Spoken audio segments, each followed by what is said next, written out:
Welcome to Everyone Loves Guitar, where we get to sit down and talk with interesting professional guitar players and related music industry experts. If you love playing guitar, stick around. You're in the right place. Hey everybody, this is Craig Garber from Everyone Loves Guitar. It's good I don't know the name of my own show. We're with a fantastic, really amazing guitar player today. She does a lot of things that are really unique. We have Gretchen Menn with us. Gretchen's a solo artist. She's released 2 LPs, and she's also the lead guitar player of the band Zepparella.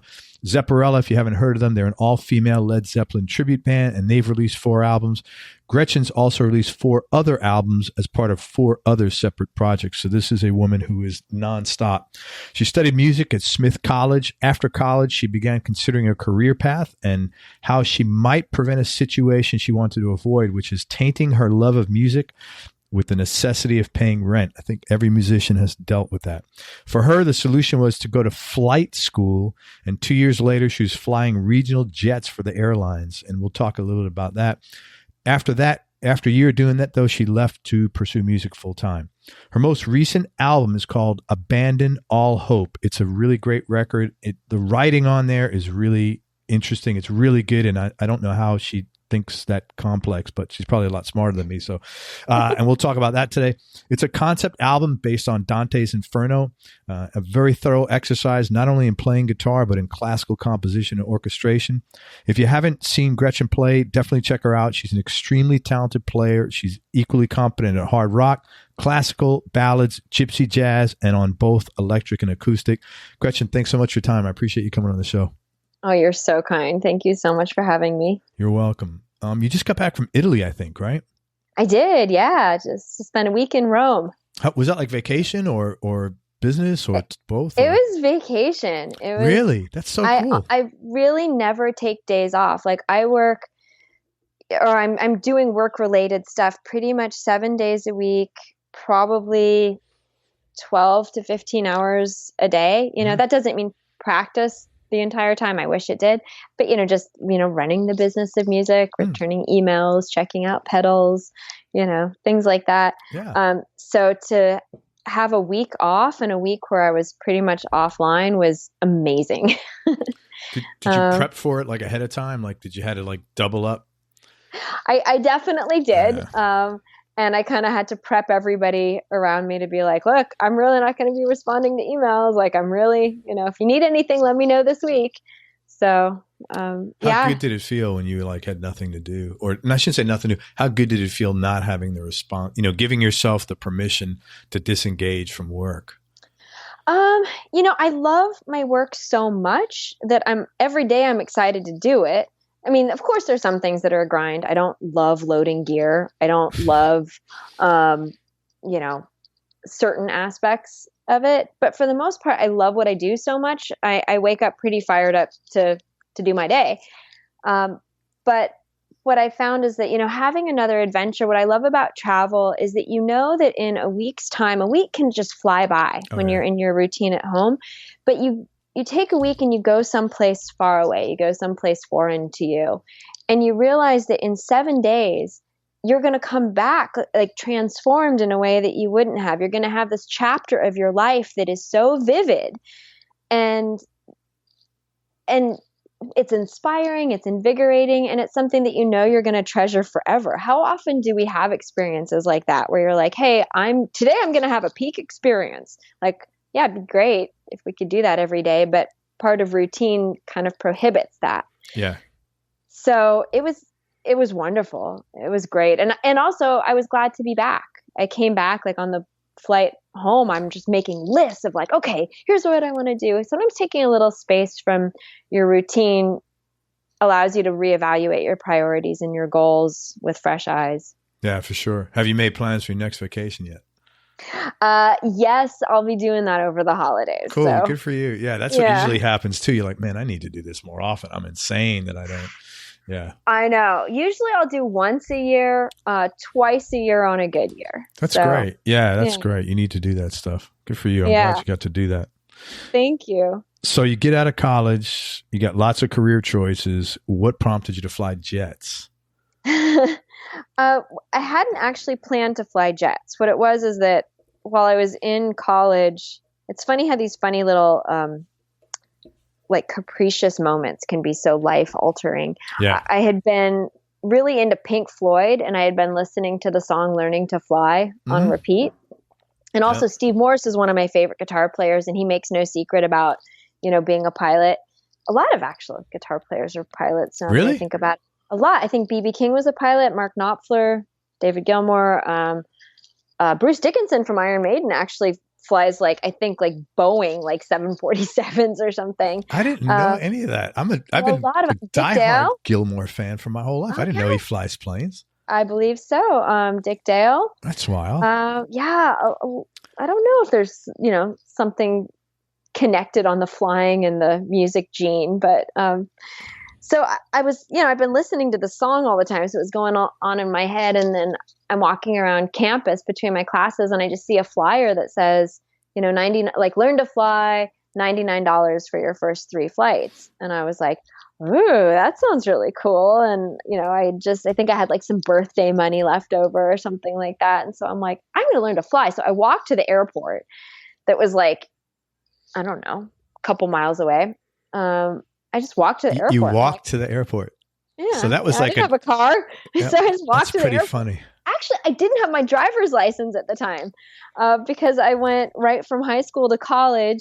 In high school, I was working like crazy. I went to high school in Palo Alto, which is right across the street. My public school is literally across the street from Stanford University. So the amount of academic pressure in a public school is kind of astronomical. And so they get it in your head that if you're not getting straight A's and taking advanced placement classes, you're going to be living your life in a dumpster.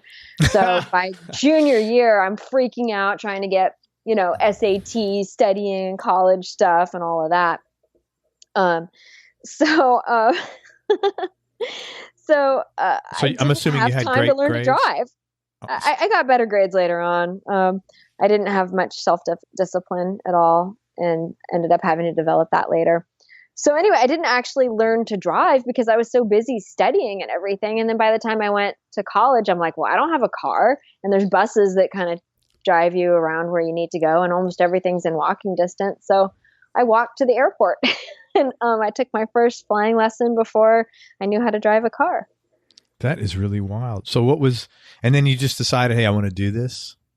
Well, because I was a total geek in high school and I spent my lunches in the library studying and reading Dostoevsky and other such social pariah type activities. I ended up with with some college credits that I didn't realize that I had. I was in advanced placement courses. And so it turned out that Smith College actually acknowledged those as college credits. So I ended up getting into college and then realizing that I had a year's worth of credit. And so I could graduate a year early. And so that kind of made me have to declare my major like almost as soon as I got there. I thought I had a year to think about it. Sure. But, so I declared my major right away. I declared music, even though I was, kind of new to it still at that point. And that's when I guess I just started thinking, over the course of college of like, wait, what am I going to do to make money? I saw so many musicians who were brilliant musicians, but were really, jaded, had really terrible attitudes. Some of the professors, not all of them, some of them. And I thought, okay, well, I know music's a tough career. I never thought it was a good financial choice. How can I do music the way I want to do it and still keep loving it the way that I love it? And that's when I thought, I'll just get another job. And that's when I thought, well, wait a minute. I know when I go to the airport, I know how much my flight instructor's making because I'm the one paying him. And I know he's telling me when he's available. I'm like, so I can make my own schedule and I can make pretty decent money and work a job that still uses my brain. I'd work summer jobs, like doing terrible things like working in a bar, clothing store, the kind of thing that drains you of your will to live, at least for me. Drains you of your will to live. Oh God, much less any, desire to be creative or practice. Yeah. I don't know. At least for me, there's plenty of people that work, incredible grinding jobs and do a million things. And, I cannot tell you how much respect I have for them. But that's why I decided to do something that I thought would be like kind of complementary to music, different enough, but compatible in a way. You said that you were still new at it. When did you start playing, or like playing seriously? I did start as a teenager in high school, but it was also right around the time, like I said, that there was all of this academic pressure. So it was kind of something that I was just doing because, like, hey, I'll just pick up the guitar, you know. Now, mind you, I had seen Eric Johnson play and was like super inspired. But at that point, it's like there was so much going on academically that I was kind of swept away in trying to figure out my college path. So it was really my first year of college that I started classical guitar. And that's when I started a course of study that was, you know, that had a more clear path. What have you always been this driven? Like I said, I can be kind of lazy, and that's something that I often fight in myself. I think I've always been interested in a lot of things. I was always a kid who actually liked school. Like, people would ask me my favorite subject and I couldn't pick because I liked them all. God, I sound like a geek.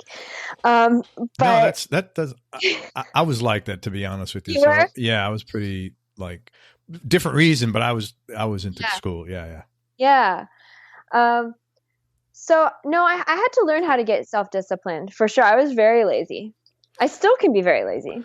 Yeah, you said that 2 or 3 times. I still find that really hard to believe. I mean, I find it hard, not that you can't be lazy. I find it hard to believe that you actually are at times. I think what it is it's easy to realize you're just going through the motions and that you're not fully investing your full attention and your full, you know, just your full focus. So I catch myself often sitting there, say, practicing, and then being like, what am I doing? Like, you know, what's my goal here?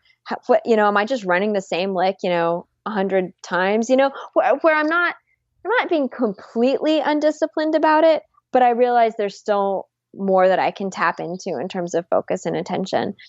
So it's a constant. I'm a work in progress. We all are, but that's not lazy. You to me, you come off as like allergic to lazy, to be honest with you. I think you're like probably so freaking demanding on top of yourself that you're like, I'm not, I'm lazy, when it was just like, I just got caught up in this riff, or, like your level of, like, the desired level of awareness all 100% of the time. And actual level of awareness, which maybe 75%, which is probably, 85% higher than most people. I think you just, but I don't know you anywhere, but lazy is like not an adjective I would ever use. Okay. Fair enough. I would actually say probably nobody who knows me well would call me lazy. Yeah. Maybe right now I've been preoccupied with recognizing ways in which I could devote myself more. So I'm probably speaking less from a place of being objective and more from, hey, maybe recently I've been thinking I could be even more focused and disciplined. So yeah, probably in the grand scheme of things, I'm not lazy at all. Yeah, but, you're doing like an efficiency audit of yourself or something like that. Oh, I do that all the time. Yeah. And some of it is that, of recognizing when, I'm not always motivated. And I guess discipline is when you do stuff when you're not wanting to. Yeah. So. For sure. I heard I was at a seminar one time, and a guy came in and he said something about successful people do the things that unsuccessful people are not willing to do.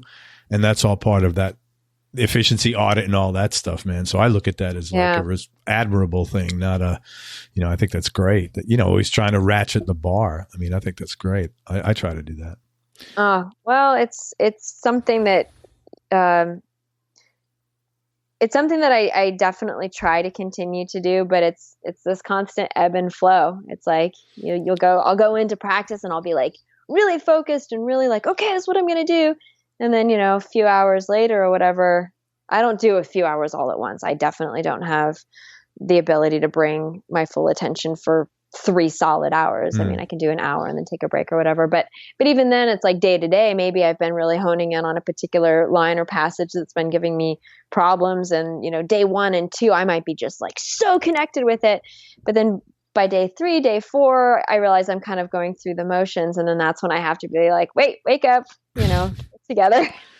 Well, hey, I listened to your new record. That there's nothing remotely lazy or unfocused about that. I can tell you right now. That took a ton of effort. I'm willing to bet, anyway. Oh, well, I really appreciate it. It definitely did, and I mean, I have to credit Michael Melenda, who was also on your show. He came to me with the concept, and when you even think about undertaking a concept of such a huge, monumental, historical importance or whatever, no part of me said, oh, this is going to be something that's in my bag. I was like, okay. And I kind of sat down and thought, I'm going to need to ratchet everything up a huge amount, and very specifically the way that I approach composing and just my compositional chops. So yeah, I definitely, I work with a composition teacher, and I did study composition in school, and I have a whole shelf full of books on orchestration and composition and counterpoint and stuff, that I have read in various pieces.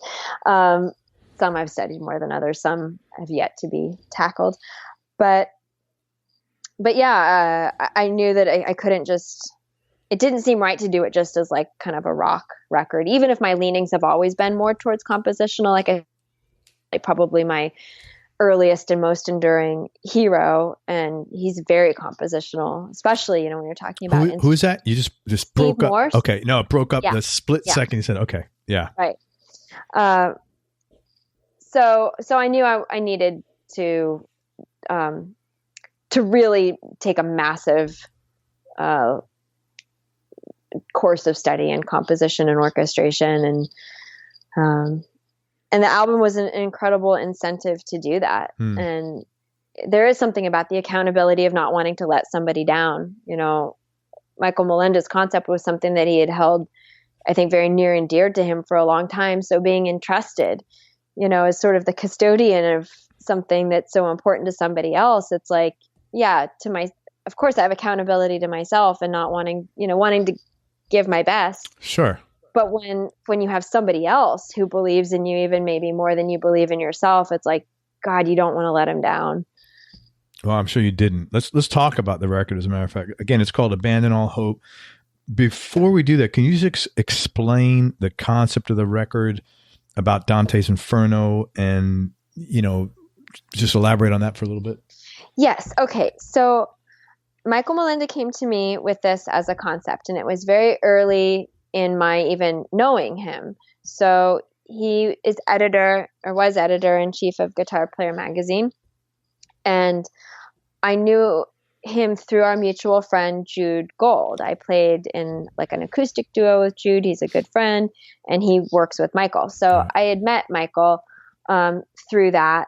And I think my first album, Hail Souls, had come out, and he had said, hey, I have a project proposal that I'd like to bounce off you, let's meet for tea.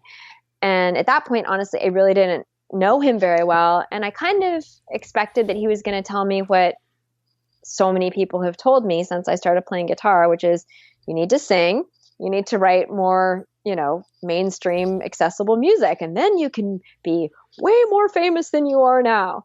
And I've spent a lot of conversations explaining to people that that's not my goal, which is hard for some people to understand. For some people, it is about the money, it is about the recognition or whatever. And I thank God I went into this with my heroes. Steve Morse has this big gig with Deep Purple, but he was always kind of this, how do I say this without sounding like I don't mean without like you're minimizing. I get it. He's not a household name. Right. And yet his level of contribution to music and his ability in music is difficult to overstate. Sure. So those were my heroes. It wasn't like I wasn't picturing my path in music of being some larger than life. It wasn't Kiss. It wasn't, that wasn't what I ever thought would be my goal. So I kind of sat down with the idea of like, okay, I'm probably going to have to explain again why I don't sing and all of that. And instead, he brings out this sheet of paper, and it says, project proposal, Michael Melenda to Gretchen Menn, Dante's Inferno, a journey in 11 musical moods. And it's like, I just got chills. I took one look at the sheet of paper and I'm like, this is going to be the next few years of my life, like without a doubt. I had already thought about more fusing my love of literature with instrumental music. Part of what I love so much about instrumental music is by its very nature, it is so abstract. It's the most abstract of all art forms. Yeah. And while I love that and I find that fascinating and I find that engaging, I think for a lot of people, they find that difficult to understand, or just a little bit, I think it's difficult to hang on to, because there's, people usually need a vocal to. I interviewed a guy last week. His name is Cliff Goodwin, and he played with Joe Cocker, and he made a comment he said, Craig, no one ever got a Grammy because of the snare drum sound in their song. It's the vocal. And so I think that's probably the reason why, it's tough to hang on to for most people, because the magnet that they're used to is not there. Right. Exactly. And I got nothing against vocals. I love vocals. My sister's trained in opera soprano. Did she play on your record? There was another. She did. Okay. Yeah. I thought so. Yeah. It was your sister. So I was kind of shocked that Michael had come to me with this concept that was so completely not just in line with what I'd been thinking, because after Hail Souls, which actually is taken from a Shakespeare quote, my favorite quote about guitar, that it's from Much Ado About Nothing. And somebody plays the song and Benedict says, "Now divine air, now his soul is ravished. Is it not strange that sheep's guts should hail souls out of men's bodies?" Wow. And I just thought, oh, how wonderful, this humble instrument, sheep's guts, and yet what it does to our souls, right? So I have little traces of that, but the album was not a concept album. And so for the second album, I started thinking, well, what could I do more with that? Should I? And I had been thinking about actually different pieces of literature. And then, Michael comes in and just knocks it out of the ballpark, knocks it out of the stratosphere with Dante. I'd been thinking like, maybe J.D. Salinger, F. Scott Fitzgerald, or something like that. And it's like, no, how about Dante's Inferno? Yeah. So in one meeting, I was like, I'm on board 100%, and he was, as Michael is like so unassuming and so low key and so self-deprecating. And he was like, well, hey, think about it a little. I'm like, I don't need to think about it. I've thought about it. I'm doing it. So then it came time to compose. And I think at one point he actually wondered if it was actually happening, because I was writing everything, not on the guitar, but I write like in score form. I use a scoring program called Sibelius. And so I was writing for all of the different instruments. So you knew what instruments you wanted right from the beginning? Mostly. You knew you wanted strings and all that? Yeah. Well, what I was going to have was guitar, bass, drums, keys, and violin, which is kind of Mahavishnu Orchestra. It's kind of Dixie Dregs. But also I realized an advantage of that ensemble is, one, those are instruments that tend to be pretty available. They fit on a stage, and they also allow a lot of compositional opportunities. You get a ton of different sounds, and you can approximate something that is almost orchestral sounding, and yet it's still gig friendly. That's really cool. I think that you thought, oh, I could see this on stage. That's really, like really neat that you thought of that from the beginning, where you had like a vision for it.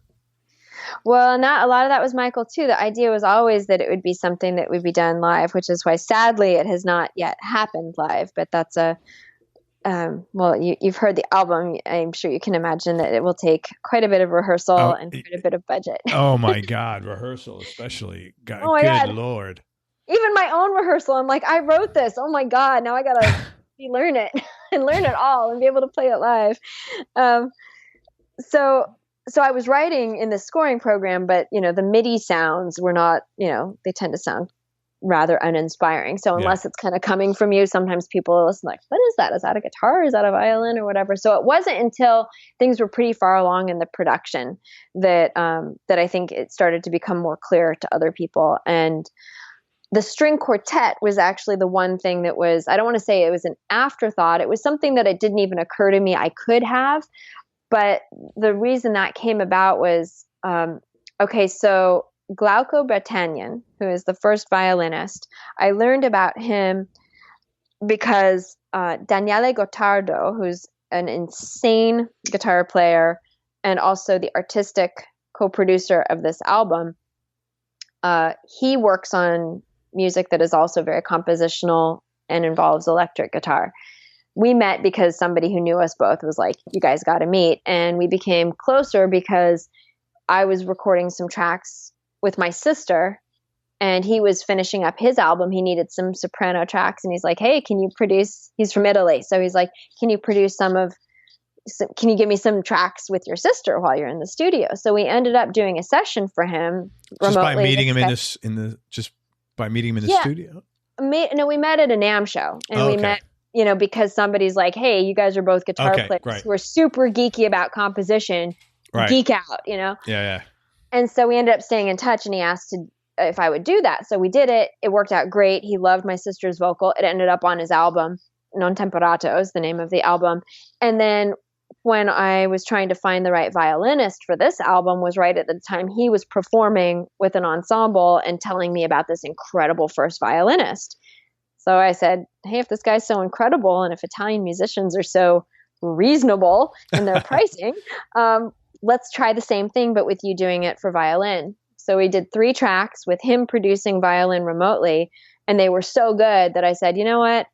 I could keep doing this remotely, or I could have an experience I'll never forget. And I was like, I'm going to go to Italy and I'm going to finish violin tracks there in person. Yeah, I was wondering that. I thought it would be too hard to believe that was all done remotely because it's so involved. I wouldn't know how that's possible even. Well, and I did try to have scores prepared and looked over by, my composition teacher plays violin and viola and cello. So I'm able to write things and then have somebody with really good eyes help coach me through, hey, this part would be more clear if it were like this, or hey, if you change this one note, it takes it from incredibly difficult to quite playable.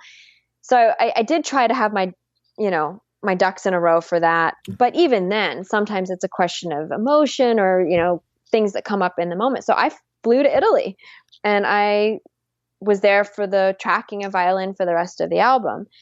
And Glauco is just an amazing, magical creature. He's this joyous Italian who barely speaks English. And the harder you work him, the happier he gets. And he's great. Oh my gosh. And his tone and intonation, everything is beautiful. And that part was very important to me because I knew the violin and guitar were going to be playing off each other a lot. Mm-hmm. And so I knew I was going to be doing things like trying to emulate his vibrato. So I wanted somebody who had a vibrato that I loved.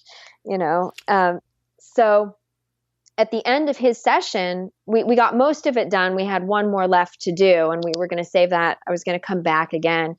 And he came out with this one piece for solo violin, and he pointed out, and he was like, this is very, very well written. And I was like, oh my God, thank you so much. And he said, I want you to write for my string quartet. So I didn't need to be asked twice. Wow. I came home and I reimagined, and I thought, okay, what do I actually want for string quartet? Because a lot of what I'd been writing for violin was assuming a level of virtuosity that he certainly had, but also it was, when I divided it up amongst a string quartet and, added, reimagined it that way, it just, certain things fell into place that was really exactly what I wanted. So the string quartet isn't on every track of the album, just the ones that I kind of thought this track wants string quartet or... But just a quick interruption. Does that, when you went to Italy, was that the stimulus to go vacation there? Well, I'd been to Italy once before with my sister, and it's amazing. It's definitely one of my favorite countries ever that I visited. So it was certainly a lot easier to justify going to Italy than if it had been like going someplace that I had no interest in going. Okay. So yeah, there was definitely the, I can work while also justifying a trip to Italy. Yeah, sure. A couple of reasons. Yeah.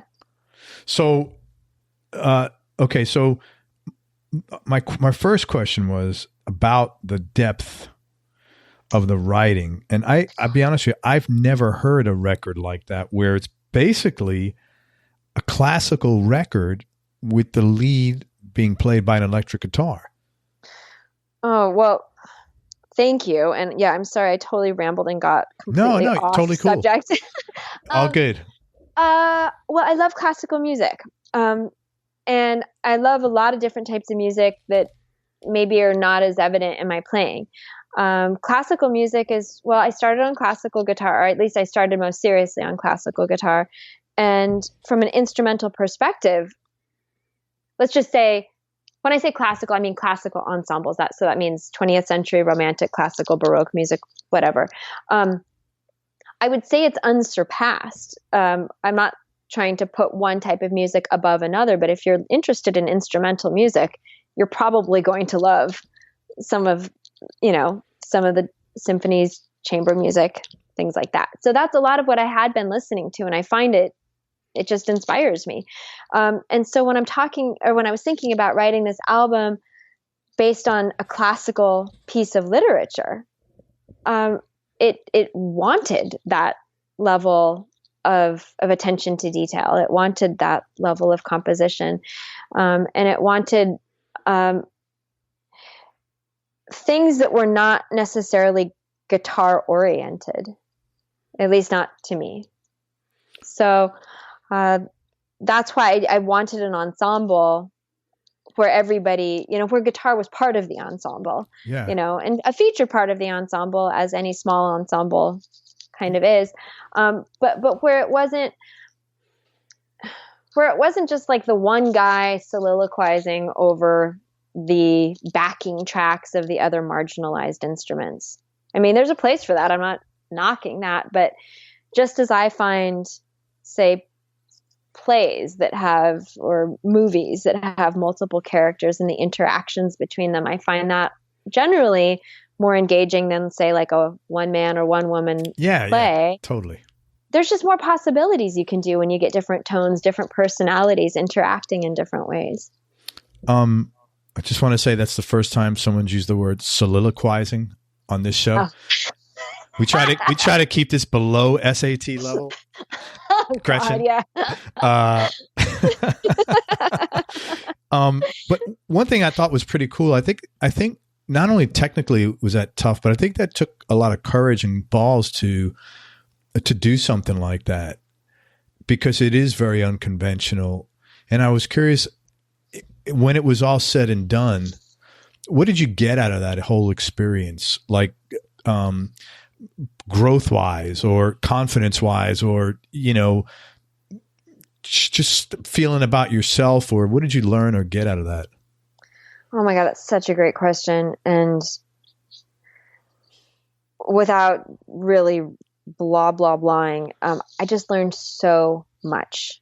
I learned so much about composing. I learned so much about writing for different instruments. I learned how much I loved writing to serve a concept.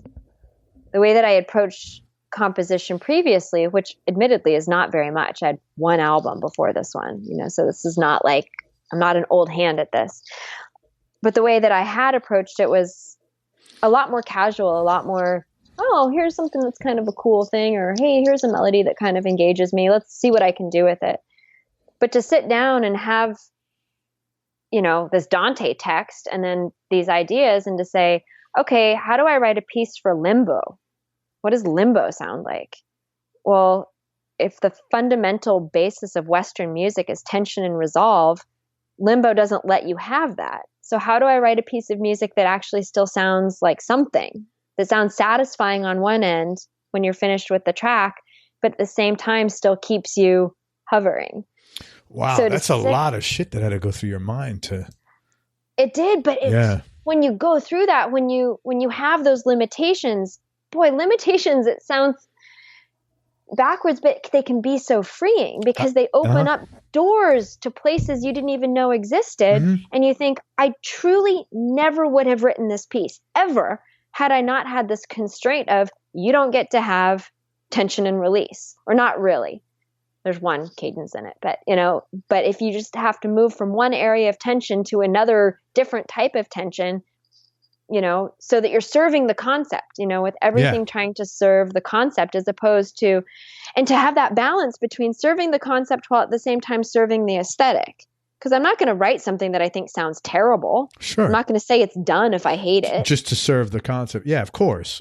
But it still has to sound, like bloodshed has to sound brutal, like yeah, beast has to sound beastly, Did I would imagine you got a lot of confidence from doing this process as well. Not to say like you were insecure or didn't have confidence, but I'm just saying doing something like this has got to make you feel, man, I really stepped it up here, and I'm really, proud of what I've done, and I did learn a lot.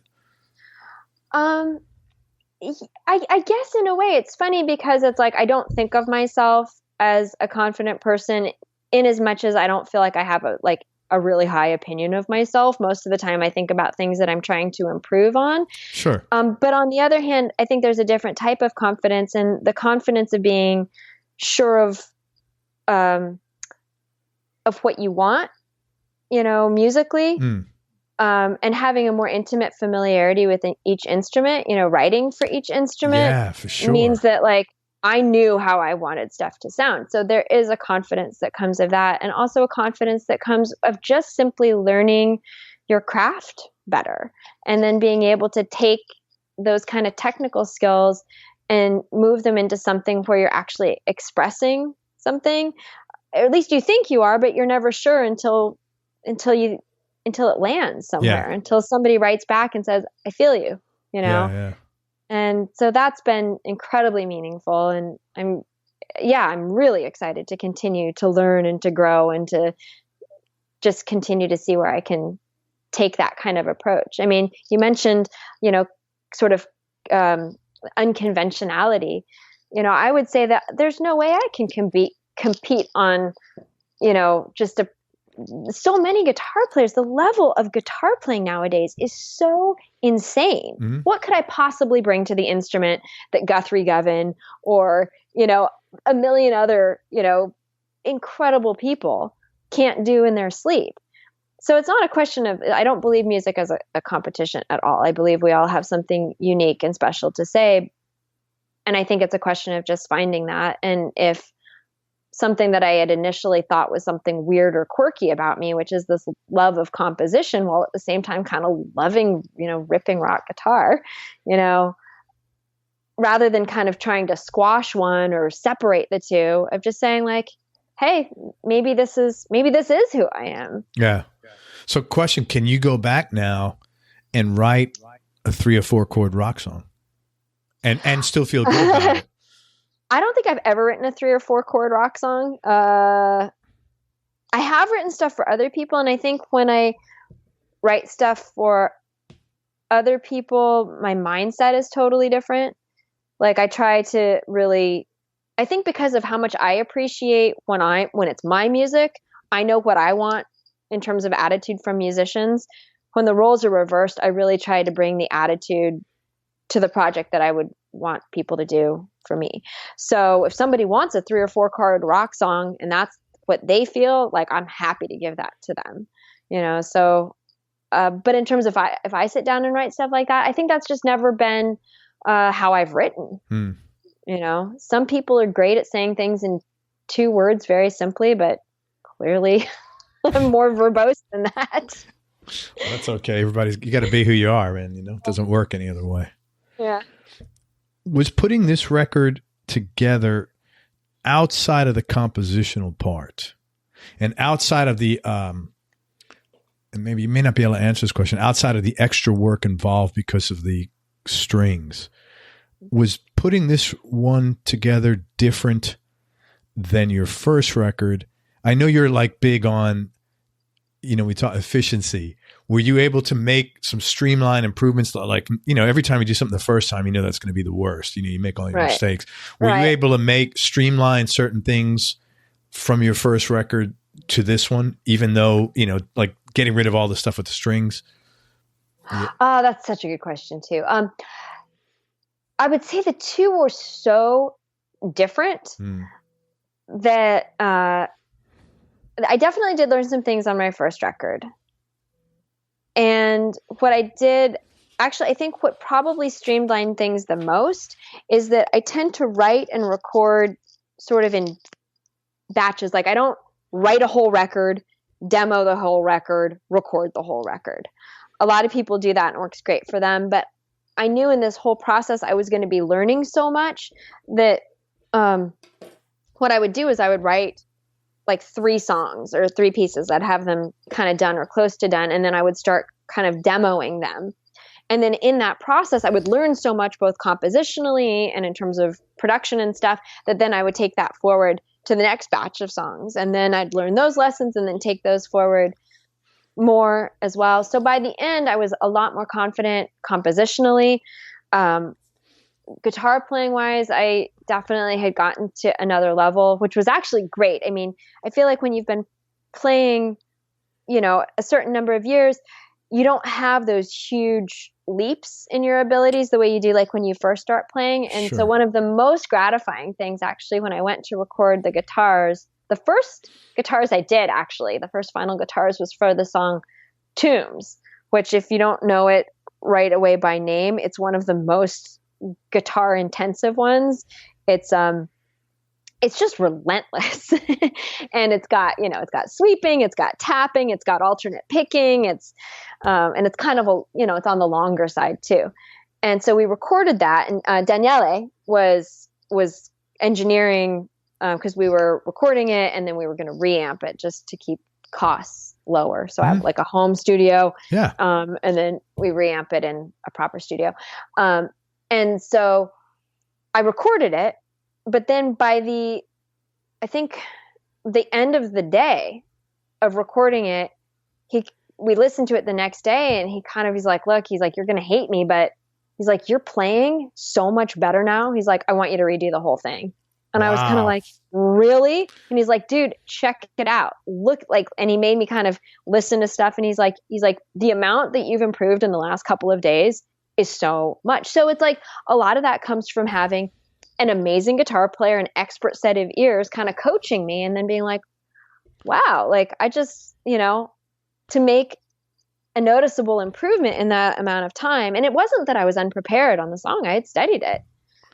But that kind of mentoring and guidance and everything, and then to see such immediate results was kind of shocking, Gretchen, I have good news and bad news. That's one of those messages. Yeah. No, I mean, like, Oh, right. Exactly. Do it over, but because it sounds great. Yeah. That's, let's talk about a couple of the tracks. Mm-hmm. You mentioned Beast. I want to talk about that next, but Hound of Hades opens up with some rock and power chords. And then you pull back and the rest of the track is almost like a duel between you and the violin, each person taking lead lines. What's the backstory to that? Okay, so Hound of Hades, that one is that's Cerberus is like the character in Dante, and it's this 3-headed dog that is gluttony, and it's just basically eating all of the mud and everything around him. Super gross. So I was like, this kind of needs a nasty, unapologetic, kind of almost borderline dumb, rock riff, which was sort of that main riff. And so that was the underpinning of the whole thing, of this kind of just nasty guitar riff. And then to me, at least what I had intended with some of the guitar squeals and the violin going back and forth was just like these multiple voices and of, these different dog heads, just kind of randomly going around eating the filth and the mud and trying to evoke what sonically what I envisioned visually with the text. You did a great job. That song, the track is great. It's funny, as you're talking about, I read Dante's Inferno like in high school. You did? Yeah, and I'm 54, and so that was like, probably almost 28 years ago or 27 years ago or something like that. So I remember when you said that, the 3-headed dog, it's like, yeah, I remember that. It's that's really weird. See, what's so funny is somehow I missed it. Like I read Dante to do this project. Like I'd never read it. Yeah, somehow I missed it in my literature education. Yeah, but I think you've read enough things that don't beat yourself up on that one, Gretchen. You get a pass on reading books. I have a good feeling. I did read it to do the project, but it was like so many people were like, it kind of blew their mind that I hadn't read it previously. I'm like, oh, I guess everybody read Dante's Inferno but me. It's all good. You mentioned Beast. So we opened up with some really good, what I think is slide work, blues slide work, correct? It sounded great. Do you play slide a lot? And do you like playing slide? Yes and yes. And also I shouldn't say a lot. Zepparella has me playing some slide. And recently, actually, because, well, we talk about like restrictions sometimes opening new doors. I had a smoothie incident and I ended up slicing my left thumb because I tried to prevent a glass from breaking after it had already broken. And totally sliced my left thumb, like really bad, actually. Fortunately, my sister is a doctor and she glued me back together pretty quickly. So, but what that meant is that I kind of couldn't put any pressure on my thumb of my left hand until it healed. And so I was like, perfect. I'm going to work on classical guitar tremolo and I'm going to work on my slide playing. And so for the last couple of weeks, I've been really extra into slide playing. I've been watching Derek Truck's videos, like pretty much nonstop. I love Jeff Beck's slide work too. Yeah. That song Angel Footsteps is just so incredibly gorgeous. So I'm trying to get better at it. I've gone from just sort of having a slide and getting through a couple of solos on slide to really wanting to own it more confidently. Oh, it sounded great on that song. Oh, thank you. I was curious, were you playing two different guitars on that track, or like did you maybe switch distortion or overdrive or change something on some of the playing? You have such a good ear. That's a Les Paul. And the Les Paul was only used on Hound of Hades, Beast, and the riff of Shadows. So, and I knew that Beast needed to be recorded on the Les Paul in part because there's the bow solo on that. Like, I'm not going to do a bow solo on my Music Man. Like, that's got to be on the Les Paul. I mean, and actually even the shape of the Les Paul is almost kind of well suited to the bow because it's got that cutaway on that shape on either side that allows you to angle the bow pretty well. That's really cool. You got a lot of volume swells and there's like completely different movements in there. And might be a silly question, but how do you even think of like, usually a song is, it's like a trip, you're going from here to there and you see some sights along the trip, but it seems really difficult to have like these different movements. How do you, like I said, I don't know if this is a question, but how do you think of shifts like that, One of the things that I love a lot about, composed music is that there are structural possibilities that a lot of rock musicians don't use as often. Not so much in Beast, but like Tombs is actually in a pretty standard like sonata form, which classical nerds might know what that is. But basically sonata form is a very prevalent form in the classical era. So much like Haydn, Mozart, Beethoven is in sonata form. Very often the first movement of, various pieces. It's got an exposition section that usually has two melodies with contrasting keys connected by a modulating bridge of sorts. Then it has a development section where those two melodies introduced in the exposition kind of interact. Mozart called that section La Fantasia. So basically where the composer just gets to run wild, melodic shifts, harmonic shifts, whatever. You just develop it. And then a recapitulation where the two come back but transformed and in the same key. So you just followed sort of some of that format as it relates. Yeah. Okay. I get it. Yeah. Well, just trying different forms. In Beast, I kind of, again, serving the concept, Yeah. So in Dante, what you have is these travelers that are, Dante and Virgil are coming up to, Lucifer, and it says that he comes out of the mist like a windmill. It's like this creepy image, and then Michael Melenda's libretto on top of that, he talks about kind of this discussion that the different players are having. And so some of it came directly from what I felt was necessary to evoke. Serving the concept again. Yeah. Which is great. Again, something gives you new ideas. Sure. But yeah, I mean, I guess I think a lot of times in terms of, development of things, instead of straight repeats, and I guess just the more different types of music you listen to, the more you realize that you don't just have to have verse, chorus, guitar solo, bridge, chorus out, that's great. And it certainly works, but that's not the only thing available. Yeah. And gosh, I'm playing Led Zeppelin too. Boy, they don't use typical song structures either. No, they don't actually, not at all.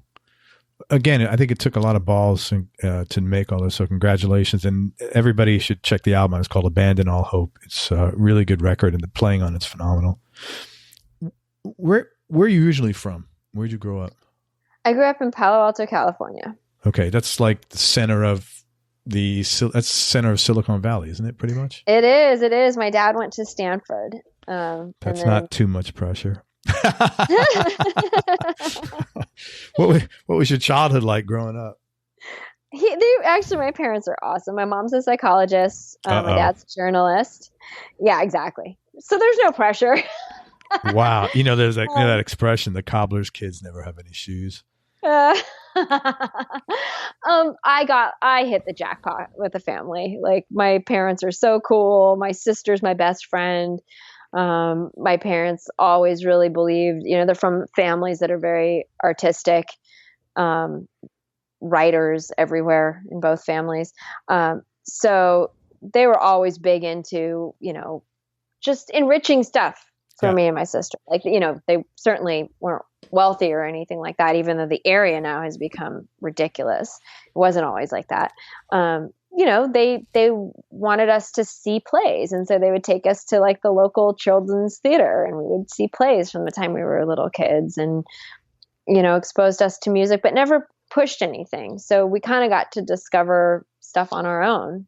That's great. And actually, I didn't even really, I guess I knew my dad worked at a place called GPI when I was a kid, but he stopped working there. The magazine sold, much like what happened with Michael Melenda. Sure. Magazine sold, old crew was kicked out with a few exceptions, and my dad was, part of the bloodbath. And so by the time I got into guitar-oriented music and everything, my dad was like, "Sweetie, do you know that, like, I know a little bit about this?" I'm like, "I do? Oh yeah, you worked at that guitar magazine, So it's so funny because everybody just assumes that I was just like, had guitars shoved at me from the time I was a little kid, but I really didn't. My parents were always just like, they just wanted me to be a good person and make good decisions and, figure out what, for myself, what kind of path would be, a good life for me, as long as it wasn't anything terrible. But it sounds like I would imagine they were really supportive of your music career as well. They were, both of them were very, quick to make sure that I wasn't under any illusions as to what playing music would mean in terms of, financial stuff. But I think over time, and seeing that I haven't like gone off the rails in terms of like drugs or alcohol or lost all touch with reality, I think they're super cool with it. So they were supportive, but they were never stage parents. They were the right amount of supportive. They were quietly supportive. They weren't Facebook parents?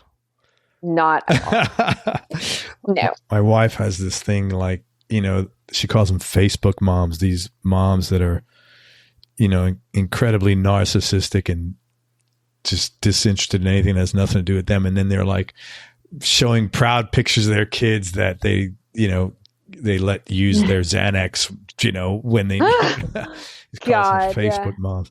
Yeah.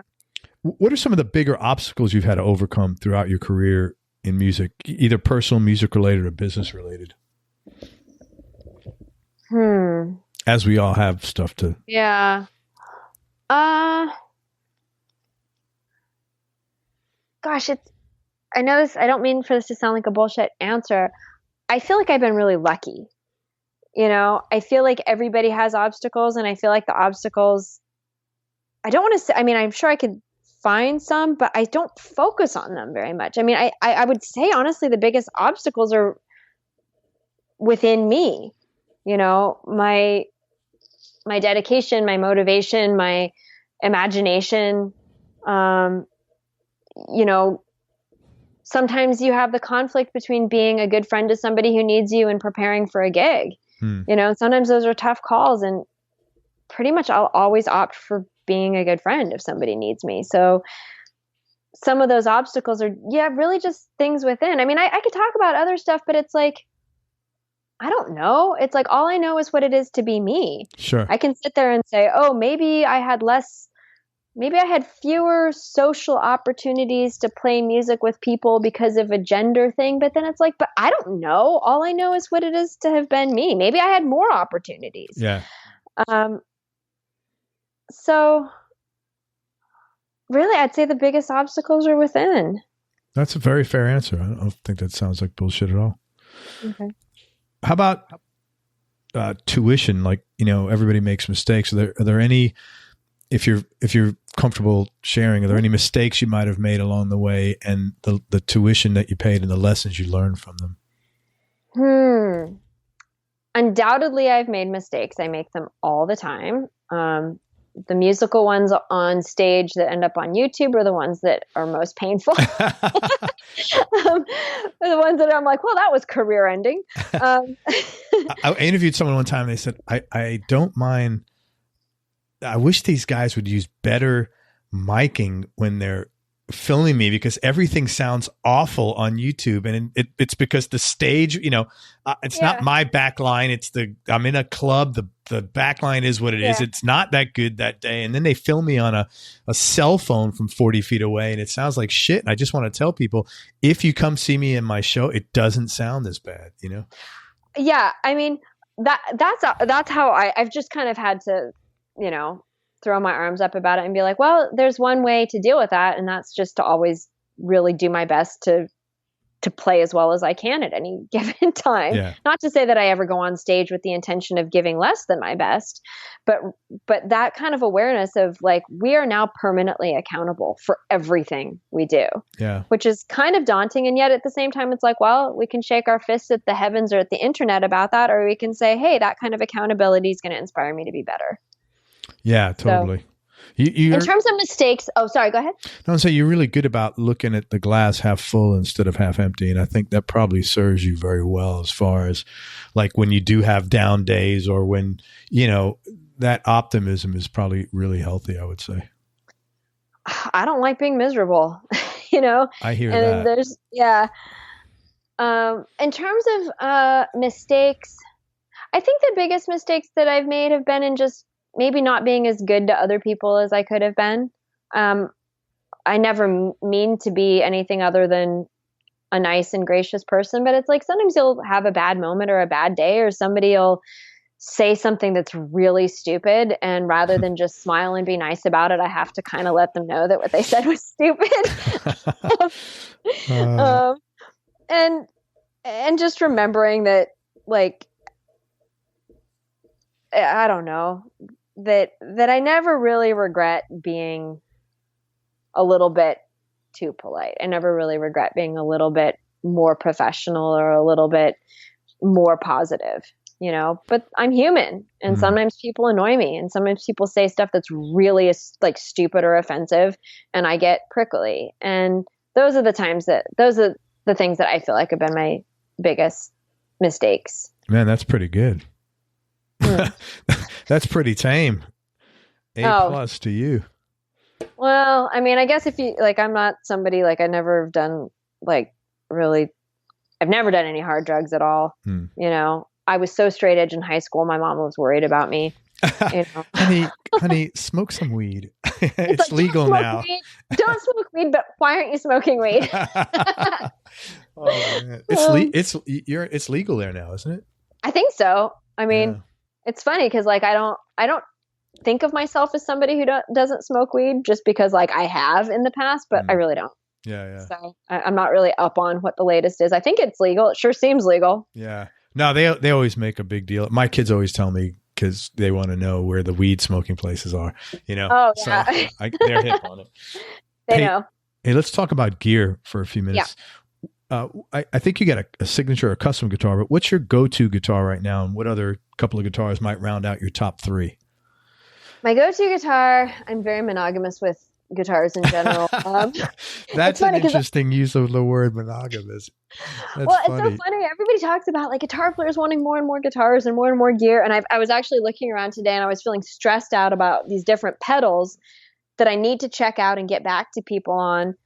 But then that cuts into my practice and composing time, you know? So gear for me, and I know it's kind of maybe uncool to say, I'm really not all that interested in gear. I mean, I'm interested in the few things that allow me to do what I do and inspire me to be better at what I do. So I absolutely love, my main guitar is my Ernie Ball Music Man Silhouette Special. And that's the one that I'm in most pictures with. It's the white one with the black pick guard. It's got Marzio single coil pickups. And that's like my main baby. And that's what I pretty much practice on 99.999% of the time. Once in a while, I'll practice on my Les Paul just because I'm like, hey, this is mostly what I'm on stage with. I should probably play it sometimes off stage. You know, it's slightly different scale length and slightly different feel. So, what is your Les Paul? Is it an old one or is it a modern? I can't afford an old one. Yeah, I mean, it's nothing special. I always say I can't afford anything special that's Gibson. It's like a 2003. Oh, okay, but it's a good one. I mean, I played a lot of different ones before dropping that much money on a guitar. It was kind of buying a Les Paul is a painful experience. Is it heavy or is it chambered? No, it's full weight. Which is always kind of funny. Like, guys twice my size will sit there and be like, "Oh, I can't play a Les Paul." Da da da da da. I'm always like, "But I can." And usually that ends the conversation pretty fast. Yeah, that's a heavy guitar to be toting around. It's if it's not chambered, that's not a No, it's the full, Les Paul, But what I do is the strap that I use has some cushioning. Okay. Because we play pretty long sets. I mean, we'll play as much as, I think the longest set we do, we'll do like 3 hours in a night, but we'll play 2 hours standing up the whole time, It's a lot. Yeah. I don't intend to have scoliosis as a result of guitar. Yeah, scoliosis is not good. But then, so for my other ones, I have a Kenny Hill classical guitar that I absolutely love. And oddly enough, so crazy, I played a show with Zepparella in Felton, California a couple months ago. And at the merch table, a guy came up to me and was like, hey, you still play classical guitar at all? And I launched into the whole, like, oh, I want to play it more. I haven't been practicing enough. Like, I had such a great teacher. I'm a piece of shit for not playing more, And I said, well, are you a classical player? He's like, oh yeah, I'm a player and I'm a builder, a local builder. And I was like, what's your name? And he's like, Kenny Hill. And I'm like, oh my God. And I went into like psycho fangirl mode. I'm like, I have your instrument. And he was like, what? Cause they're very nice. It's way more instrument than I am classical guitar player. But we ended up like, it was the coolest thing ever. Nice. I loved this guitar so much. It's like a treasure to me. I'm not overly precious with my instruments in general. I'm definitely not a don't look at it, don't point at it, kind of. But at the same time, I have a couple that mean so much that I am a little bit more protective of. And that's one of it. It's just an amazing instrument. And then for steel string, I'd have to say my Steven Strom Eros. That's just a gorgeous acoustic guitar. It was totally love at first chord. He play one of them, and I'd always been under the assumption, because people had told me that if an acoustic guitar is going to sound good, it has to be horrifyingly difficult to play. And as somebody who plays, classical guitar and electric guitar, it's not that I've never put my hands on a steel string, but it's not like somebody like Tommy Emmanuel, who's just, Sure. you give him anything and he's going to make it sound amazing. I pick up certain acoustic guitars, and if they're really high action or really, violently thick strings, I might be like, ouch. But so I picked up this guitar and it sounded amazing, but it played just so gracefully too, that I was like, I must have one. So those would be like my three essentials. Your desert island guitars. Yeah, my desert island guitars. Very cool. Any players who influence you that people might be surprised to hear? It's so funny. I don't know why I have such a discomfort with the word influence. I guess because it always kind of, to me, makes it, I don't think about this when other people say it, but I always feel like because these people are such heroes of mine that I would never want to be like, oh yeah, I sound like, or, so I think of them as inspirations maybe. Okay. But you just say any players who inspire you.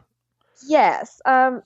I would say Django Reinhardt's probably the one that would be the most surprising, because I don't play you don't play jazz. gypsy jazz. Yeah. Yeah. I mean, I learned some gypsy, I learned minor swing because one day it occurred to me that I had never learned any gypsy jazz tunes, and I love it so much. But I mean, it's a whole technique that I don't, I've never studied the technique, but I can use my transcribe software and slow down a Django or Stefan Grappelli solo enough to learn the notes on it. So that was super fun. I'd like to do that more. I always say, one day when I get sick of it all, I'm just going to move to France and study nothing but gypsy jazz. That would be pretty relaxing. Yeah, except for gypsy jazz is pretty difficult though too. It is very difficult. Yeah. We talked about desert island guitars, desert island discs, in no particular order, and knowing this could change tomorrow. Like, what would be your knee-jerk reaction for your top three? Oh, top three? I know it's tough. That's why it's just for today. I'm trying to take as much of the pressure off. No order even. I'd say Beethoven's third.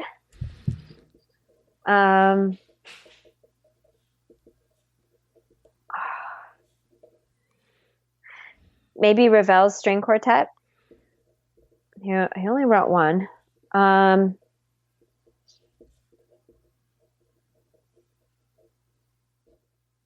going to say some Mozart opera. See, if I say an opera, then I get the most number of minutes of music. Oh, I should say Wagner, because if I say Wagner's Ring Cycle, then I get like 18 hours for one.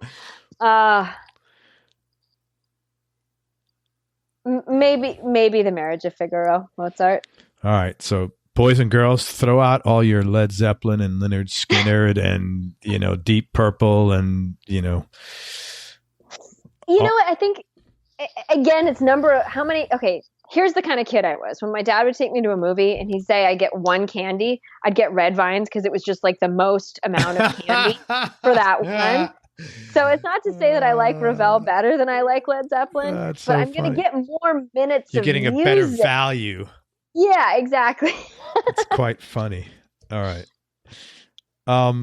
Tough question. What do you like most about yourself?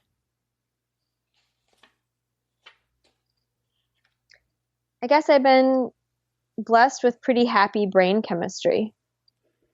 I had nothing to do with that. I guess I just got my dad's kind of high dopamine, serotonin levels. So I really appreciate the fact that pretty much every day I wake up, I feel good unless there's a really clear reason to feel bad. That's great.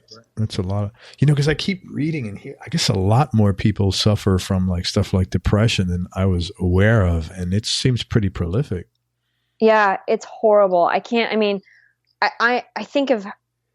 have so much admiration for how many people get through a day feeling terrible. Because the flip side of being lucky as I am is that it's like I have a headache and I'm just like, oh, woe is me. I mean, I try not to be totally annoying about it. Yeah. But it's like you realize the fortitude of people who go through life doing amazing things, accomplishing amazing things while they feel terrible. Yeah, that's got to be tough. Yeah. How about the flip side? If you could change one thing about yourself, what would that be?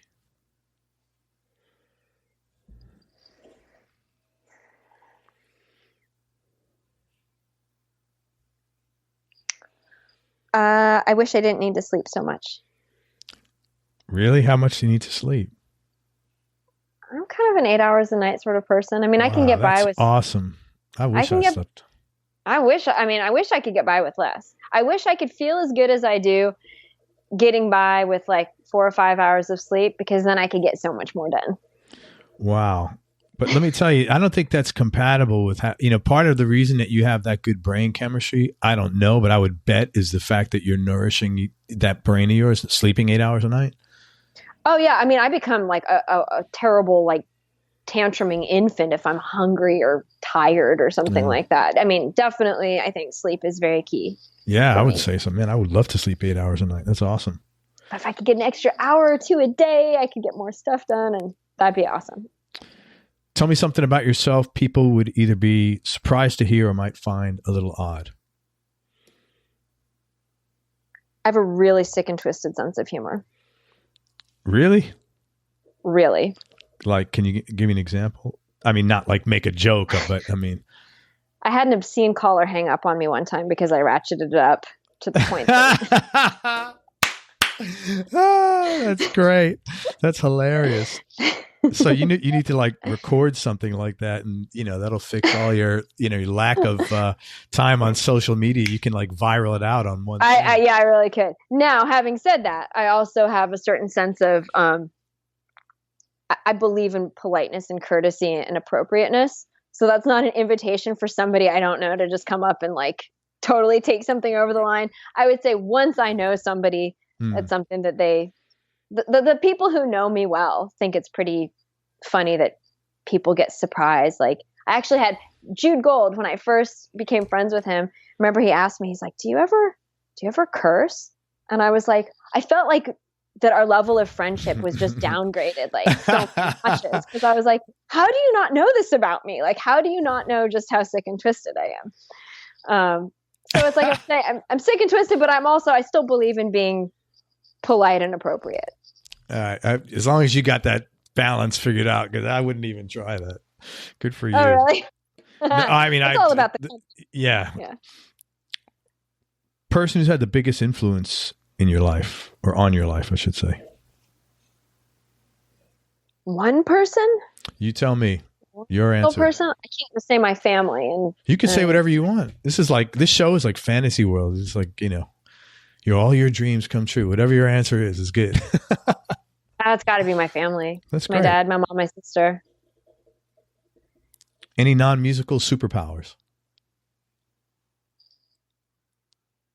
Oh, like influences or inspirations, you mean? No, like, is there something that you're inherently really good at that's not music related? Like, I don't know, you can cook a mean avocado toast, or, or I can actually. That's one of my favorite things in the world to eat. Or, you can read really quick or something, some superpower. Okay. I've got a bizarrely good memory for faces. Not always, but I tend to recognize people in different contexts, and I'll give you an example of just how it can become very awkward. I was on a Southwest flight, I don't know, a few months ago, and the guy who was sitting in the middle seat, it's like you just see somebody in profile, but you kind of see them out of the corner of their eye, out of the corner of your eye. And I kind of looked at him, and then I sat with it for a second. And then finally I turned to him and I said, "Did you go to Addison Elementary School?" and he turns to me and he looks terrified. And he said, "Only until third grade." And I was like, wow. Oh. Now this poor guy thinks that he's going to have to sit next to like a stalker for the rest of the flight. So I had to spend the rest of the flight, talking a lot about my boyfriend and so making it clear that there was nothing else there. No, I'll see people. My sister jokes about this a lot, or, like I'll see a movie and right away I'm like, oh, that was the guy who was that other bit part in that other movie, or like I'll recognize the parents of friends of mine from kindergarten, like now, like I'll be in the grocery store and I'll be like, oh, that's that kid's mom, but it's, now. Yeah. So, I don't know if that's really like a superpower or just, a memory. No, it's cool. Why not?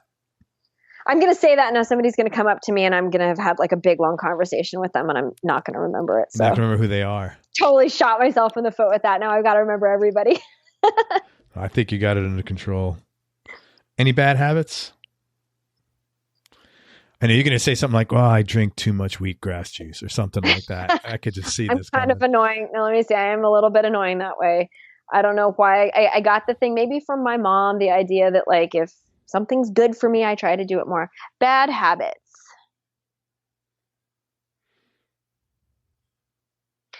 I probably get frustrated too easily. With others or with yourself or both? Both. Yeah,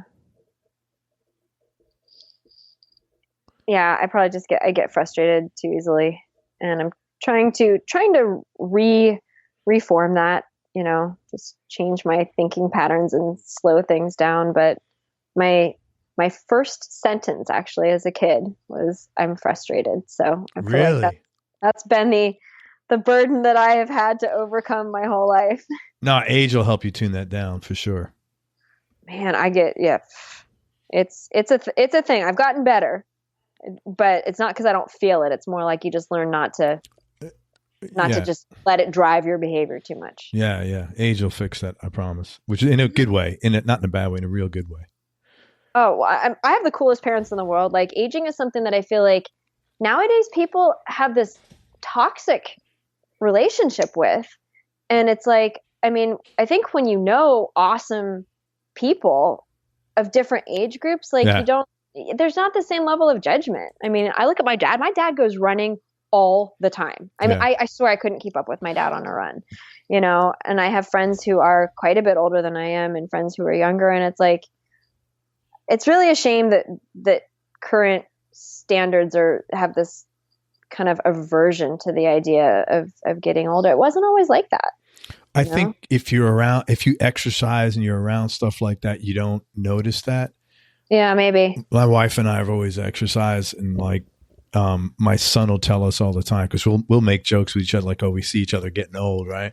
And we are, because we're getting old. But my son will come and say, you guys don't know how good a shape you're in, because he's in kind of the medical field, and he's like, I'm dealing with people your age that are just like, I can't believe I go out there, and they're your age, because they look like they're 25 years older. So it's the exercise thing. Like you said, your dad runs, and that makes a huge difference. Yeah. You seem incredibly youthful. I think how you take care of yourself is everything. And yet at the same time, it's like, I think about like some of my friends who are older. It's like they have such great insight. Why is that something that like somehow so often people don't recognize or don't see? It's like, that's who I'm going to ask for advice if something gets difficult, Yeah, I feel the same way, believe me. Yeah. Any hobbies or interests outside of music? Yeah. Gosh, it's like, I think I one time calculated that I'd need like 6 lifetimes to do all the stuff that I thought was like essential. I feel you on that. I love reading. And actually theater was my great love before I got into music, like being in, theater and acting. So yeah, I love reading. You used to act? Did you do like acting? I did. I did. Like, it's like local theater stuff, or? Yeah, like high school, stuff like that. That's cool. Nothing too impressive, but I love doing it. Yeah, if you like it, that's all that counts. There's also something really wonderful about committing great words to memory.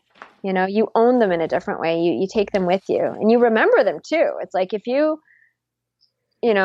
college, I had to commit to memory the first part of the Canterbury Tales in Middle English. And it's like, when you go through, I mean, just a few lines, but like when you go through and take the time to really memorize them, you own them in a different way. That's why I ended up memorizing The Laughing Heart, the Bukowski poem. I realized I was trying to it so much. It was such a great one, and such a great one for people going through just weird times in their life, that I'm like, this isn't hard. Let's just memorize it. And I feel like acting taught me that if you love something, learn it, like really learn it. Like you'll be glad you did. Yeah, but I could see that's right up your alley, because you're just you have that brain that works like that. You know? Yeah. And I mean that in a good way, of course. I hope that, yeah. I mean, your brain is just like hyper engaged, and like you're like an octopus with all these wanting to grab all this intel and shove it in there. Tentacles of interest. Yeah. It's like it's great. You know, I mean, what the hell's wrong with that? I mean, you know, you can never learn too much, right? It's so true. It's so true. There's so much that's fascinating. Yeah, absolutely. So reading, theater, acting, anything else? Well, let's see. I've been doing, I love doing physical stuff. I used to love rock climbing. I lived up in Tahoe for a while, and I loved rock climbing so much. My boyfriend at the time was a great rock climber, so I got into it through him. But then I kind of very sadly ended up leaving it, because you just realize there's only so many things you can ask of your hands and your fingers. And, you know, you go out for a great day of rock climbing, and then it's like, you know, you do one little tweak that's maybe not going to hurt you rock climbing wise, but in terms of your guitar playing might have, you know, ramifications for a little while. So, but I love physical activity. Like I love doing yoga. I love, you know, hiking. I would imagine where you live is really conducive for all that. It's great. I mean, it's beautiful, like 355 days a year. That's cool. We have the sun, but it just gets hot here. The humidity just crushes us. You're in Florida? I'm in Tampa. Yeah. Oh, okay. I'm in Tampa. It's better than like South Florida, like Fort Lauderdale, but it's still pretty messy here. It's pretty sticky at times. Not like out west there where it's beautiful. Yeah. Yeah. Hey, I'm going to ask you 3 more questions. I really appreciate your time, and you've been really cool sharing about yourself. Oh, it's such a pleasure. Thanks for having me. Oh, you're welcome. Can you talk about a specific experience that changed your life or altered the way you think about things? Yeah. My best friend died of cancer a couple of years ago. Wow. I'm so sorry. Wow. That's heavy. Oh, yeah. I mean, it's not something you think about. I mean, you think about death being something that happens to people who are a lot older. Yeah. And she had leukemia a few years before, and we had become estranged for stupid reasons, like for stupid teenager reasons, you know, whatever. I didn't like the, you know, way you acted when you got your new boyfriend, you know, like stupid stuff that could not matter less, but at the time feels really important. Sure. And then I learned that she had gotten leukemia, and it was like everything shifted, and you realize, I don't need this person to be perfect. I don't need to be right. I don't need any of this. I love this person. I want her in my life. So I reached out to her hoping to get back in touch, and we really, really, really reconnected. She got through that. She had a bone marrow transplant. She got through it. And yet I always treated our friendship with a level, because it was something that I felt like, you know, I'd almost lost her, that it was like anytime she called, I was available. Anytime she wanted to get together, I was there. And anytime during her treatments that she wanted to smoke weed, I'm like, fine, I don't smoke weed, but I will with you, you know? And so we ended up having these, you know, this really special connection, and, you know, our friendship got to a deeper place because of that.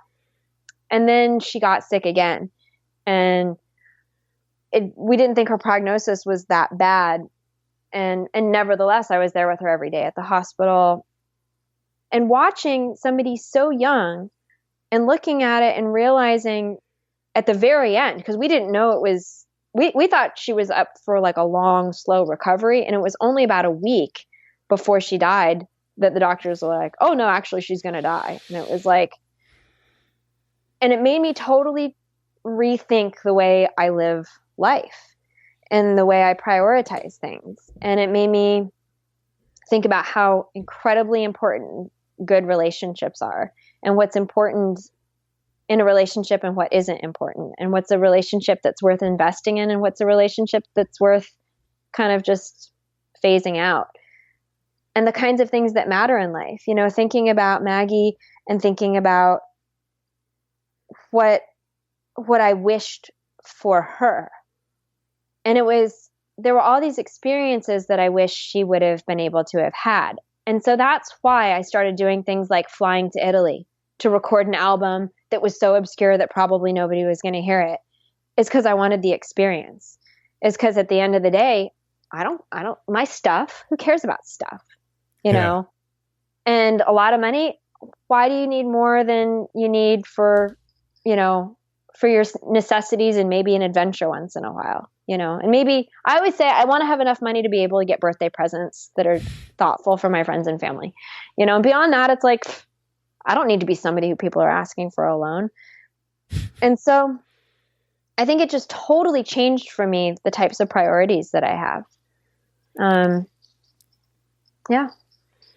I'm really sorry about the loss of your friend, and thank you for sharing that. Oh, thank you. She was wonderful. Wow, that was heavy. You okay? Oh yeah, I'm okay. Okay. What do you? Let's see if we segue into something optimistic now. It's okay because the point is I got her. Yeah, you know. Yeah. And you, I gotta believe you felt so much like that you did the right thing by reaching out and reconnecting with her, especially in light of what happened. The amount of totally. Yeah, how much more both of your lives were enriched by doing that. And that had to make you feel good.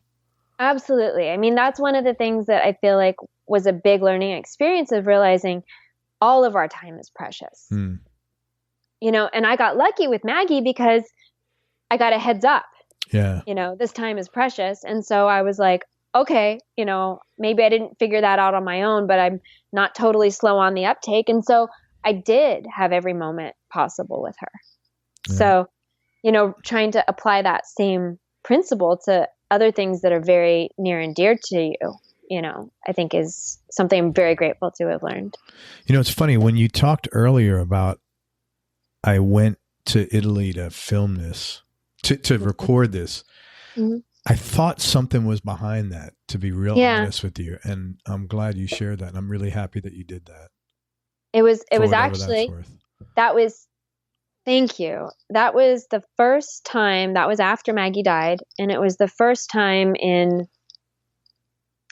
since she had gotten sick that and this was in a good way, that she wasn't occupying my every thought. Sure. Oh, you know, was to go away and have these other experiences, you know, and I feel like having these experiences that I knew she wouldn't want to have, you know?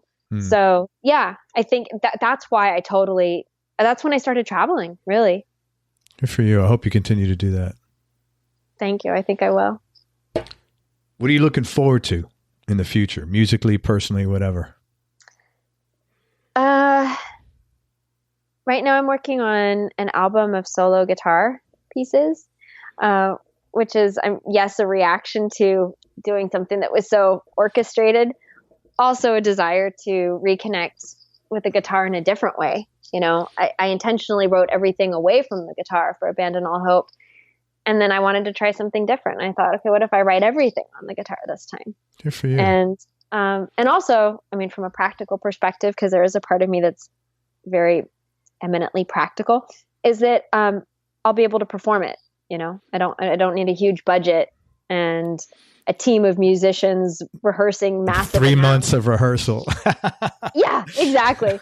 You know, so I'm looking forward to that. Let's see. I'm also looking forward to just, God, I mean, it's so, you want it to be real and you want it to be sincere, but I also am self-conscious because I know that it can sound overly Pollyanna-ish, but I'm really looking, like, every day I look forward to stuff. Like I look forward to see my family, my sister and my dad and my nephew live really close to me. So I get to see them almost every day.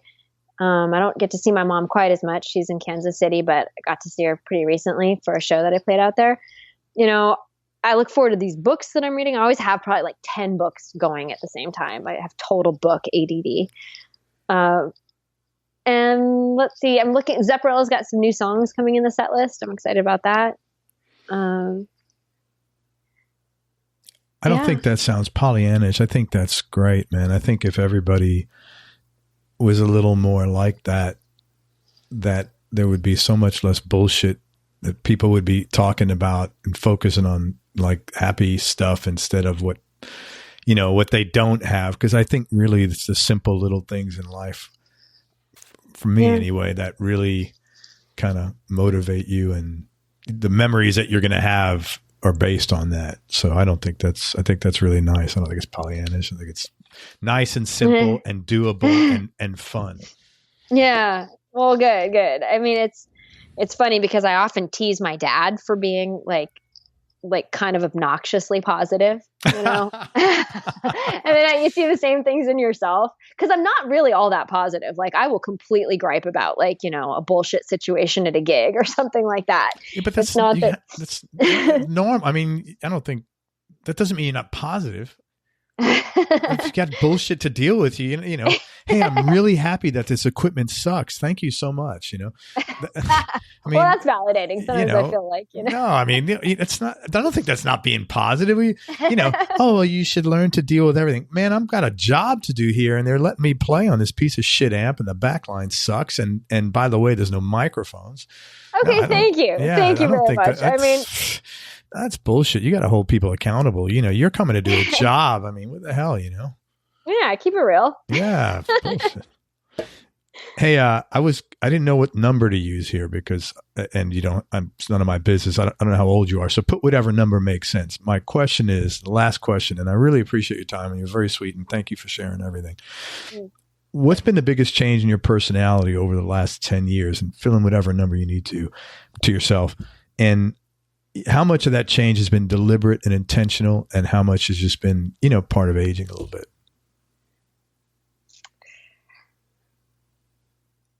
I gotta say, probably other than Maggie's death, which was in the last, about 5 years ago, very recently, like in the last couple of months, I realized that I was spending a lot of time being stressed out by all the stuff that I constantly felt like I had to do or needed to do.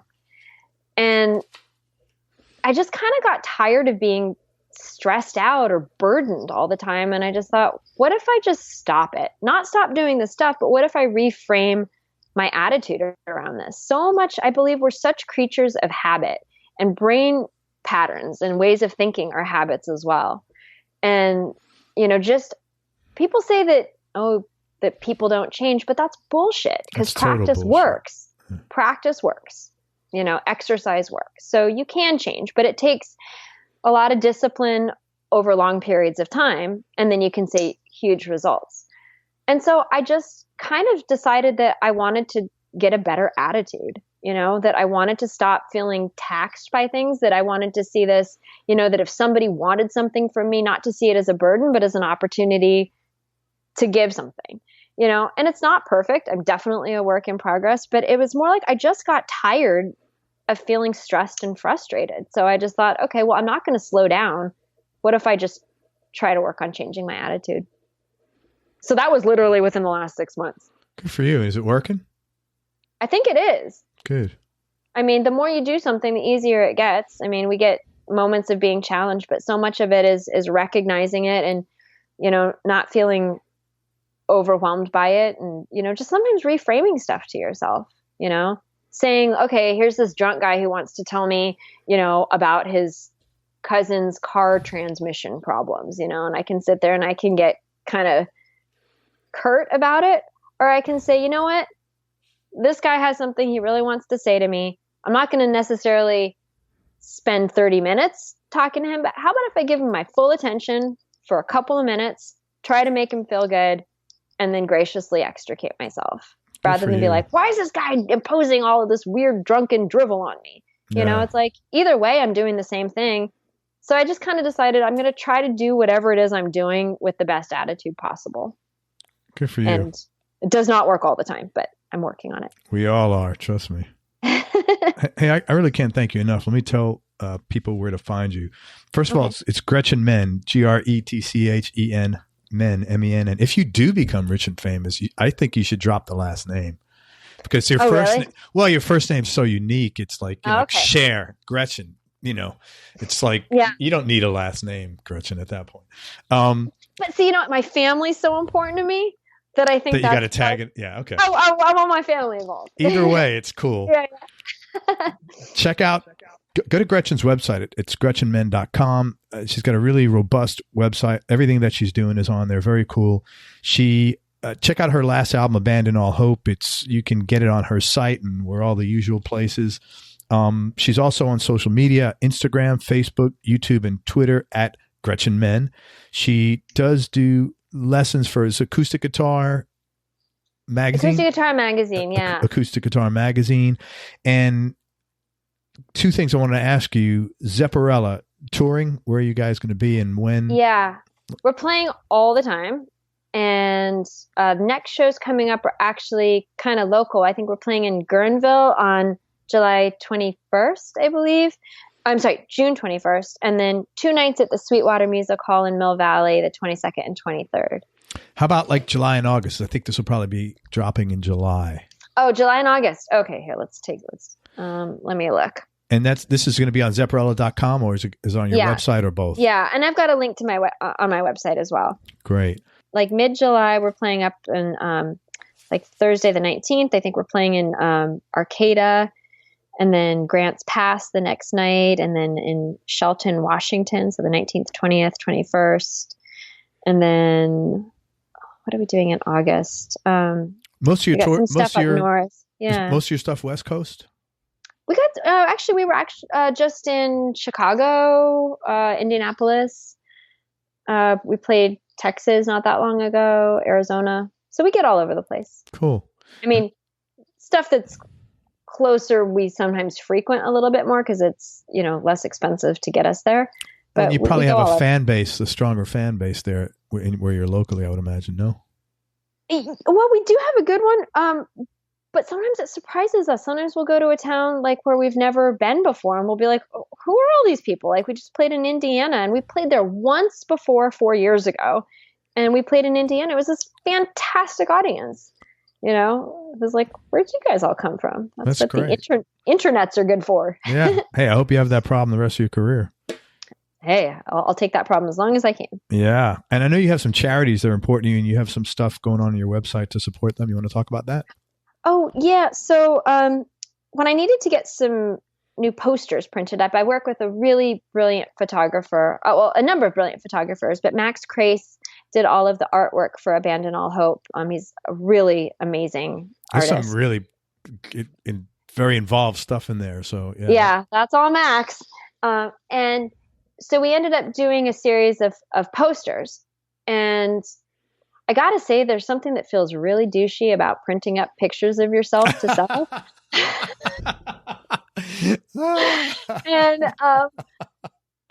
And so I kind of thought, well, look, my other one's sold out. So clearly, like, I should do this. People want it, but how do I do this and not just feel like the world's biggest narcissist? And then I thought, hey, maybe I can just make it for a larger good, So half the proceeds, or half the profits, sorry, I got to pay my photo royalty and the printing cost, go to 3 different charities. What I did is I just went and I researched some of the highest rated charities. I wanted to find stuff that was kind of apolitical because, because you'd be wrong having those charities otherwise.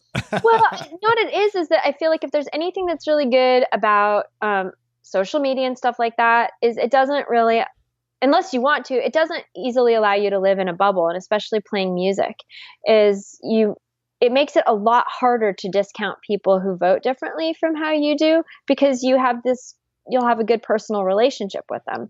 And so it was important to me to pick things, one, that I definitely believed in, but 2, that weren't going to, things that were common ground. Yeah. And so I'm pretty sure the things I picked were common ground. I don't know. Maybe there's somebody who's really against, helping kids with cancer, but one of them is there is somebody. It just may not be politically related, so you're probably going to be okay. Maybe exactly. So I got the 3 different posters. One is for disaster relief, one is for basically sick kids, and one is for animal rescue. That's great.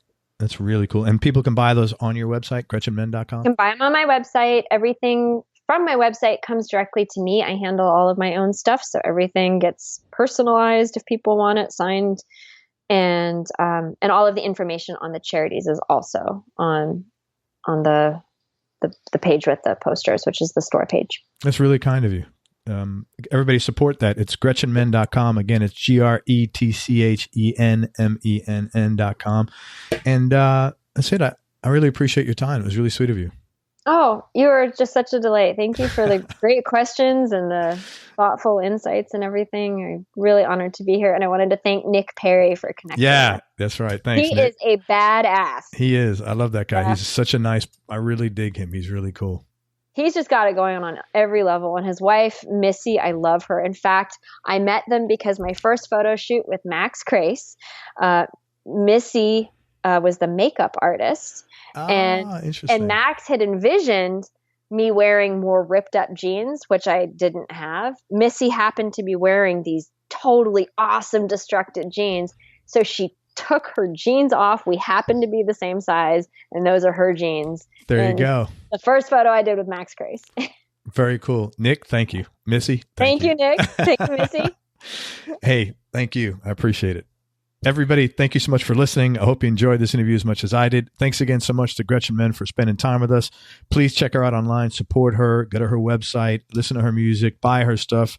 Come see her at Zepparella. Tell her how much you enjoyed the interview, but don't be drunk and talk about your cousin's bad transmission or something like that. Go to everyonelovesguitar.com. Sign up to get notified about future episodes. And most important, remember that happiness is a choice, so choose wisely. Be nice. Go play your guitar and have some fun. Till next time, peace and love, everybody. I'm out.